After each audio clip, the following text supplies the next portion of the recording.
Hi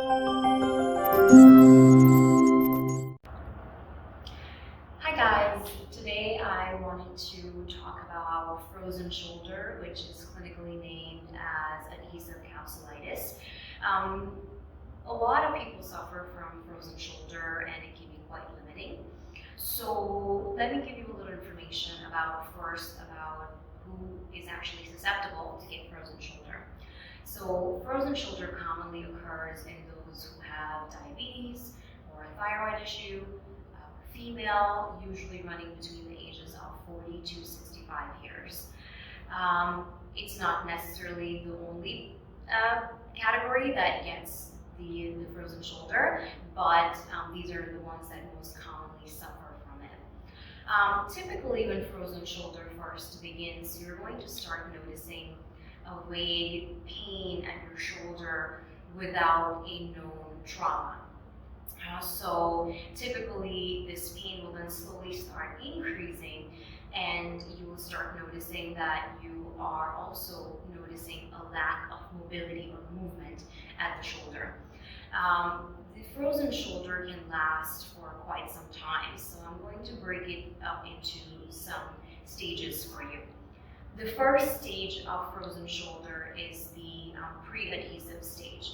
So this stage first occurs in the first 0 to 3 months. So this is the very beginning of frozen shoulder. You're going to start noticing pain when you go to sleep. You're going to start having some achiness in your shoulder when you're just resting and not using your arm. And when you do use your arm, you will have the movements, but you'll find like all the way towards the end, it starts to hurt a little bit. Again, it's very important to note that frozen shoulder or symptoms like these will occur in the absence of known trauma. So if you have fallen, injured your shoulder in some way, please know that it's very important to first clinically make sure that this is frozen shoulder and not a rotator cuff injury. So since we're talking about frozen shoulder, I'll continue speaking about that. The second stage of frozen shoulder is the acute stage or the freezing stage. This stage lasts anywhere between 3 to 9 months. And in this stage, you're going to start noticing a lot more pain in your shoulder. So now reaching, moving, using your mouse or lifting something, everything starts becoming very, very painful. You may not still note significant limitations in movement just yet, but again, that pain that happens at the end is going to start happening sooner and sooner. The next stage is the fibrotic stage. This stage starts at around 9 months and can last all the way up to 15 months. During this stage, the pain has subsided, unfortunately, or less, I stand corrected, but what you start noticing is that there is a significant loss in movement. So you may only be able to reach up this high, this much. Some of the rotation movements of the shoulder may be completely lost. And the last and the final stage, aptly known as the thawing stage. In this stage, which is between 15 to 24 months, you're going to notice that the pain is still less or going away, and you're noticing that your movements are starting to come back. Now, I went through 0 to 15 months to 24 months, but that doesn't necessarily mean that everyone is doomed to 2 years of frozen shoulder pain. This is a general time frame, but people do vary. Some people will go through all the stages a lot faster. Some people will find themselves in stage 2 when they first start noticing their shoulder bothering them. So there is a lot of variability. And of course, the treatments you seek also will determine the length or the duration of how long you suffer. You get into physical therapy or you get the treatment that you need, you get it addressed, and then you start seeing resolution sooner. So there is a lot of variability in this. So I wanted to show you, so let me show you some exercises that are important. Remember, with frozen shoulder, the most important thing is stretching and moving the shoulder as much as you can. So the first exercise I'm going to show you, it's going to be supine flexion, or essentially flexion-based exercise. So we're gonna lay down. And here, let's say my right hand is dealing with the pain and is suffering from frozen shoulder. So I'm going to grab the right hand with my left.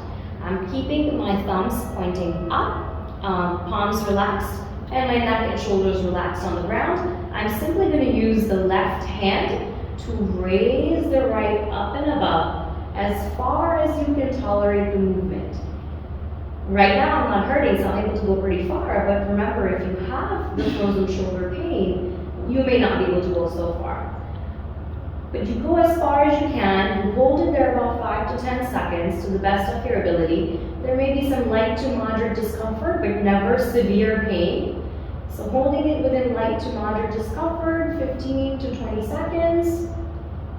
And then use the left hand to bring the right back and down. And you can repeat this anywhere between 10 to 15 times, 2 to 3 times a day. So the next exercise I'm going to show you, it's called the external rotation, which is a rotation-based exercise for the shoulder. So you can grab any kind of cane, back scratcher, anything that you have, any form of stick. And again, my right hand is dealing with the pain. So I'm going to just come out about slightly further away from the side of my trunk here, okay? So I can start here, but I would like to come out a little further away from the trunk. My elbows are bent to 90 degrees. And I'm going to take the edge of the stick here and cup it with my palm. My other hand is holding the stick, and then I'm going to push with my left hand, moving the right down on the floor. So there's a couple of things that you don't want to do here. You don't want to go down here. You don't want to go up here. You're really keeping that 90-degree angle at the elbow, and you're just going in that diagonal movement, opening the shoulder. Again, holding it for 10 to 15 seconds. Please note that if you are indeed dealing with the first or the second or even third stage, you may not be able to go so far into the range. But if you're able to go partially, just hold it in that range, 15 to 20 seconds, 10 to 20 seconds also, depending on what you can tolerate. And then you're going to come on back. So the next exercise I want to show you is called the pendulum. So it's a very simple exercise. It can be done anywhere, and you don't really need any equipment for it. A lot of our patients do report instant relief in the pain and the stiffness with this exercise. So what I'm going to have you do, you find any surface that you can slightly lean on. I don't have anything here, so I'm going to have a pretend table. So you're going to put your hand on that surface and slightly lean forward. As you lean forward, you're going to let the painful shoulder kind of relax into that movement. And then using your body, you're going to sway your body back and forth. As you sway your body back and forth, there is a reflexive pendulum motion that happens at your shoulder. You can do this in any direction that you want. You can do this forward and back. You can do this side to side.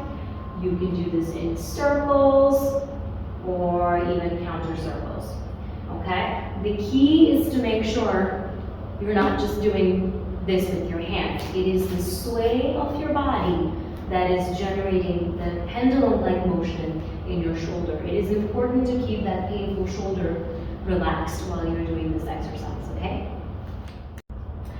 The next exercise that I want to show you is shoulder extensions. So grab again any form of cane, stick, back scratcher, Swiffer duster, whatever you can find. You're going to bring this behind your back. So this is what you're really looking at. And what you're going to do is you start off resting it against your legs, and then you're simply going to bring the stick back, hold it for 5 to 10 seconds, and then come on back. Bring the stick back, holding it for 5 to 10 seconds, and then come on back. So this is really what it looks like, bringing it back, 5, 10, 15, 20 for your tolerance, and come back. The next exercise, so as you can see, we're addressing all different movements of the shoulder with different stretches. So the next one is addressing the internal rotation movement of the shoulder. So for the starting phases, it's recommended that you do it the easiest way, is you're going to grab your painful shoulder, so the painful hand, and you're gonna use your opposite side to hold the wrist, and then you're simply going to guide it across your back. You go over your tolerance, whatever you can tolerate, holding it for 10 to 15 seconds, and then coming back. Again, I was able to go pretty far, starting off with. Some may not be able to go any further, and you may be stopped right here. And alternate to this is, we're going to be using a strap, okay? So you can loop your hand, your wrist, through the strap, holding it, so this is again my painful shoulder, holding it with the opposite hand. The opposite hand is going to guide the painful arm across the back. Again, holding it for 5 to 10 seconds. If you can tolerate a little longer hold of 15 to 20, that's also recommended. And then relaxing it. One more exercise and motion that we want to address with frozen shoulder is horizontal adduction, which is essentially when you bring your arm up and across your body. So for this, you're going to slightly cup your elbows. So this is again my painful shoulder. I'm going to cup my elbows, my arms are relaxed, and I'm just going to use the opposite shoulder to pull my arm across, bringing my elbow across my body to the opposite side, holding it again for 10 to 15 seconds. Again, moderate intensity. You really should never be in severe pain with any of these exercises. Stretches are designed to be mild to moderately uncomfortable. They are never, it should never be painful. Holding it about a few seconds and then relaxing it. Again, cupping the elbow, pulling it up and across the body. You should be feeling a stretch through here. Make sure you're not bringing it up towards your chin. You really should be keeping your neck relaxed as you pull the elbow across your body.